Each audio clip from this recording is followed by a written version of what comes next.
राम जन्मभूमीचा दैदिप्यमान सोहळा आता अवघ्या काही तासांवर येऊन ठेपलेला आहे। मी सध्या अयोध्या नगरीत असून हा तोच रस्ता आहे जो विशेष आमंत्रितांसाठी राम जन्मभूमी स्थळाकडे जातो। आपण जर पाहिलं तर या रस्त्यावर आता संपूर्णपणे फुलांची आरास केलेली आहे, फुलांची सजावट केलेली आहे।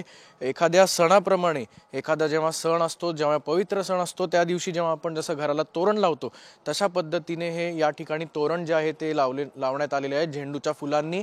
त्याचसोबत आंब्याचे डाहे या देखील आपल्याला भिंतीवर लावलेले पाहायला मिळतात। हा संपूर्ण परिसर जो आहे तो आज फक्त आणि फक्त व्हीव्हीआयपी आणि व्हीआयपी लोकांसाठी मर्यादित असणार आहे। कुठल्याही सामान्य नागरिकाला या रस्त्यावरून प्रवेश दिला जाणार नाही।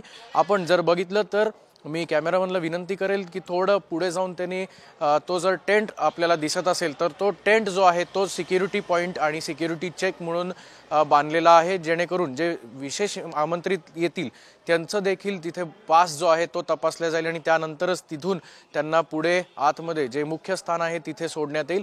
परंतु हा परिसर जर आपण सध्या बघितला तर पूर्णपणे अतिशय स्वच्छ आणि सुंदर सजावटीने संपूर्णपणे भरलेला या ठिकाणी दिसतोय। फुलांची आरास जी आहे जशी आतमध्ये करण्यात आलेली आहे तशी देखील बाहेर आपल्याला या ठिकाणी केलेली पाहायला मिळते। आतमधला जो मुख्य मंदिर परिसर आहे त्याला तब्बल 3 टन फुलं जी आहेत तेवढी लावण्यात आलेली असून बाहेरचा परिसर देखील आता जो सजवण्यात पूर्णपणे प्रशासनाने जी घाई दाखवली होती तो त्यांचं काम जे आहे ते पूर्ण केलेलं आहे।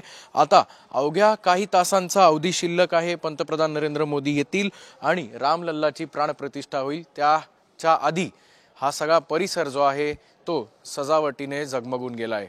कॅमेरामन किरण काजळेसह अक्षय बडवे, साम टीव्ही न्यूज, अयोध्या।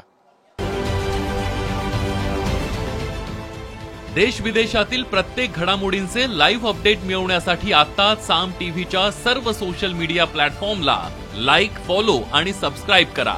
तसंच सर्व नोटिफिकेशनसाठी बेल आयकॉन प्रेस करायला विसरू नका।